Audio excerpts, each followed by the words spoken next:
ကင်လုံးမှာဖြစ်ပါတယ်ကျွန်တော်ကဇလာဘီယာငါးကိုအခုလိုမျိုးအသားလေးလွှာလိုက်မယ်ချင်းကြက်သွန်နီစပလင်ကပိစိမ့်သားနဲ့မြုပ်သီးအစိမ့်မုံစီလေးနဲ့အရသာမုံတို့ထည့်ပြီးတော့ညက်ညက်လေးကြိတ်ထားပေးလိုက်ပါမယ်ငါးသားလွှာကိုငပြောရွက်တဲ့ထက်ကြိတ်ထားတဲ့ဟင်းနှစ်လေးဟိုဘက်ဒီဘက်ပုံပေးလိုက်ပြီးတော့ငပြောရွက်ကိုအုပ်ပေးလိုက်ပြီးတော့မကတ်တဲ့အိုးမှာကင်ပေးလိုက်မှာပဲဖြစ်ပါတယ်တေချာလေးကင်ပေးလိုက်တာနဲ့အနံ့မှုန့်မွေးလေးနဲ့စားလို့ကောင်းတဲ့ပုံမှန်ငါးကင်နဲ့မတူတဲ့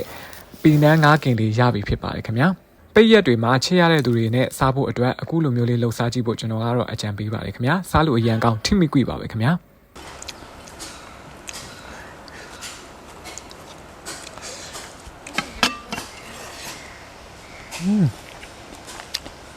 ဟဲ့ဗျာ